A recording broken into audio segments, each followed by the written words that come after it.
Olá, caro amigo telespectador, muito bom dia para você que acordou cedinho para nos assistir. No ar, nos estúdios da TV Atalaia, TV dos Sergipanos, mais uma edição do programa TV Atalaia Entrevista, comigo, Carlos Batalha. Olha, aqui no nosso programa de hoje, você fica por dentro do que acontece em nosso estado, o que acontece no país, sempre com entrevistas especiais realizadas dentro e fora do estúdio. Então, para você ficar bem informado e atualizado, nos assista, pois sua audiência é para a gente muito relevante e notória. A sua participação também é muito bem-vinda através do telefone 3226-2610 ou nas redes sociais. Você pode interagir e participar, nos enviando sugestões de possíveis entrevistados. Então, fique ligado e participe. Para esta edição de hoje, o TV Atalaia Entrevista conversa com o presidente do Sindicato dos Médicos, Dr. João Augusto. Em pauta, os polêmicos entraves entre a categoria e a Prefeitura de Aracaju. Dr. João Augusto, bom dia. Satisfação muito grande recebê-lo aqui no nosso programa. Dr. João Augusto, me parece, se eu não estou enganado, que este período de 90 dias é o maior período que já tivemos da greve dos médicos, ou não?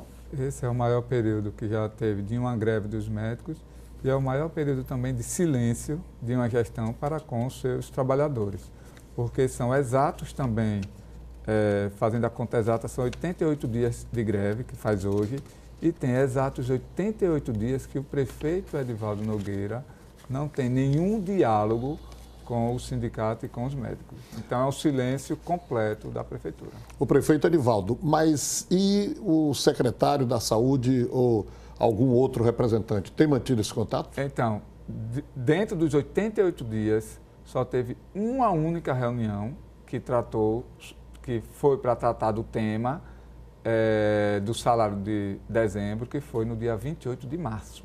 Uhum. Só aconteceu essa única reunião. A última foi dia 20 de janeiro, que foi o secretário, o prefeito e o secretário da Fazenda. Depois do dia 20 de janeiro, só veio ter outra para tratar do tema no dia 28 de março, coincidentemente, depois que eles não tinham obtido, lá na primeira decisão do desembargador, que eles ingressaram no dia 26, no dia 22 de março, o desembargador despachou que antes de decidir pela liminar, iria ouvir o sindicato, e aí foi quando eles viram que não ganharam logo de cara a decisão da justiça, resolveram criar um fato novo para usar como argumentação, que foi então essa única reunião que aconteceu no dia 28 de março. Foi a única reunião, depois do dia 20 de janeiro, em que teve a presença do secretário de Saúde e a presença do secretário da Fazenda. Certo. Na última segunda-feira, vocês, mais uma vez, daqui a pouco nós teremos pergunta de telespectador, ou telespectadora. Na última segunda-feira, vocês tiveram uma nova Assembleia Geral, onde determinaram pela permanência da greve. Então, aconteceu esse ponto que a gente tinha como pensamento, que já foram até divulgado, porque os médicos deram autorização, que a gente, com a decisão da Justiça, não tinha por que a gente permanecer em greve, iríamos apenas aguardar o cumprimento da decisão, que era o pagamento. Mas o prefeito, durante o final de semana, deu entrevista dizendo que ia recorrer. E aí foi um contrassenso na nossa visão, porque quem ingressou com a ação foi a própria prefeitura. Então, ela, antes de mais nada, deveria acatar a decisão. Então, os médicos achavam que esse é o bom senso. Se você ingressou, existe um litígio com o sindicato. Aí foi a prefeitura e disse, bem, eu vou resolver esse litígio na justiça. Ingressou com a ação e ela mesma perdeu. Então, o óbvio e o bom senso, por parte dos médicos, seria como fora anunciado. Olha, vamos suspender o movimento e aguardar a data do pagamento, já que a prefeitura perdeu na justiça.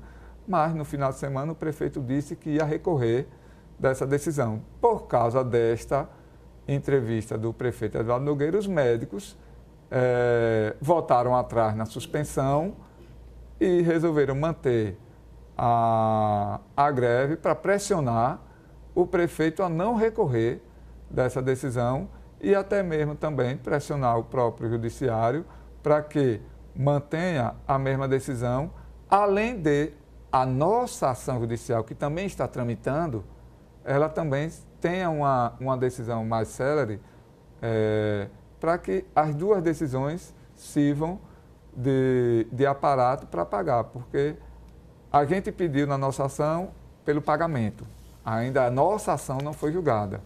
A prefeitura pediu pela greve ilegal, que além de ela ter sido considerada ilegal, o desembargador ainda no teor da decisão, ainda colocou que empréstimo não é considerado pagamento de salário e tampouco pagamento parcelado em 12 vezes. Muito bem. Nós temos a pergunta direto das ruas para o presidente do Sindicato dos Médicos, doutor João Augusto. Meu nome é Tiago Santos, eu sou aqui do bairro Cidade Nova. Eu só quero saber até quando essa greve vai permanecer.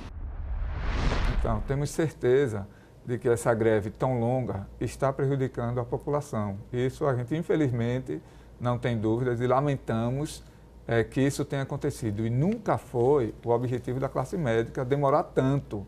Tanto é que no dia 20 de janeiro, a gente já tinha dito para o prefeito Edivaldo Nogueira, naquela única reunião, que a decisão dos médicos ia ser não aceitar essa proposta, porque no Estado, em dezembro, um mês antes, a gente não tinha aceito o parcelamento nem empréstimo do 10º. Tínhamos também ingressado com a ação na Justiça e tínhamos obtido êxito também contra a Fundação. Então, a gente não pode agir de duas formas, porque mudou o governo. A gente tem que manter a coerência. O direito era o mesmo. Como é que para um patrão, na prefeitura, na gestão anterior, o direito ao salário a gente não abria mão? Na Fundação, o direito ao salário não abria mão. Por que com o Edivaldo a gente abriria a mão de um direito? Não tem lógica. Se o sindicato age defendendo o trabalhador, não tem lógica. Eu estou falando pelo Sindicato dos Médicos. Então, a conduta foi a mesma. E está aí chegando ao mesmo resultado na Justiça. Então, na realidade, quem gerou esses 88 dias de greve foi o próprio prefeito Edivaldo Nogueira. 2 direitos o prefeito acabou colocando em xeque para a sociedade.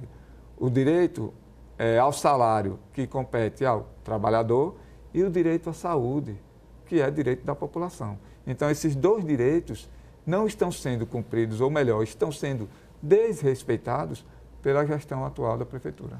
O presidente, os médicos receberam integralmente janeiro, fevereiro e março? Sim. E se a prefeitura tivesse jogado com os números e tivesse pago, por exemplo, o mês de dezembro e não tivesse pago ainda o mês de março? Então, essa proposta a gente colocou para toda a sociedade também lá em janeiro, e inclusive foi até mídia, na televisão que foi divulgado aqui, que a gente, em nenhum momento, a gente estava intransigente. A gente deu opções para a prefeitura parcelar, a gente deu a opção de trazer um calendário regressivo. Se ele lançasse um calendário regressivo no decorrer dos meses subsequentes, se ele pagasse dezembro, como era o correto, infelizmente o Tribunal de Contas teve uma parcela de culpa porque desbloqueou, quando não era para ter desbloqueado, e deixou um problema para ser gerado, que gerou, infelizmente, mas a gente colocou lá atrás, e isso foi divulgado pela mídia, inclusive o sindicato bancou essas mídias também, de que a gente aceitava parcelamentos menores, sem o abono, a prefeitura ainda ia economizar. O que seria esse parcelamento menor? Não, o parcelamento menor. 4 vezes, 5 vezes, certo. Que na prática seriam 7, porque janeiro e fevereiro já tinha engolido. Então, janeiro e fevereiro já tinha engolido. Pagando a primeira a partir de março, na prática são 6 parcelas com 2 de carência. Esse é o entendimento que nós temos e conseguimos convencer o desembargador. Então, a gente tentou essa modalidade de parcelas menores, abolimos a parte do empréstimo, que isso daí é inadmissível, propor pegar empréstimo para cobrir um salário não pago, e colocamos também a opção de ele fazer um calendário regressivo até o meio do ano. A gente disse, ó, vai pagando. Agora, tinha que estar fixo no calendário. Fixo no calendário. garanta, vamos dizer, como a gente colocou lá, dia 20 de janeiro, pagaria dezembro, dia 15 de fevereiro, pagaria janeiro, até trazer para dentro do mês. Mas qual foi a resposta da prefeitura, que ainda perdura até hoje? Ele não garante nenhum mês subsequente o pagamento do salário. Inclusive, a gente até colocou lá no início, mesmo não concordando com as 12 vezes, a proposta que foi que a gente colocou ainda foi, a gente podia até ter aceitado lá atrás. A gente colocou, bem, você não quer pagar em 12 vezes, garanta nesse mesmo período que você vai pagar o salário em dia. Qual foi a resposta do prefeito? Na época, que perdura até hoje. Eu não vou garantir o salário dos meses subsequentes. Então, ficou muito difícil a gente abrir mão para um parcelamento tão comprido, quando o próprio salário do mês ele não estava garantido. Ele só queria garantir a parcela. A parcela ia para o banco. A parcela não ia para o trabalhador mais. A parcela ia para o banco. A gente vive do salário do mês. É uma parcela que ia ser depositado e o banco ia comer automaticamente porque era empréstimo pessoal. Então, essas situações todas foram colocadas no decorrer desses 88 dias e, infelizmente, a prefeitura, nos 88 dias de greve, não parou em nenhum momento para discutir propostas alternativas. Muito bem, nós daremos agora uma pequena pausa para um rápido intervalo comercial, mas voltamos já já para dar continuidade à entrevista com o presidente do Sindicato dos Médicos, João Augusto.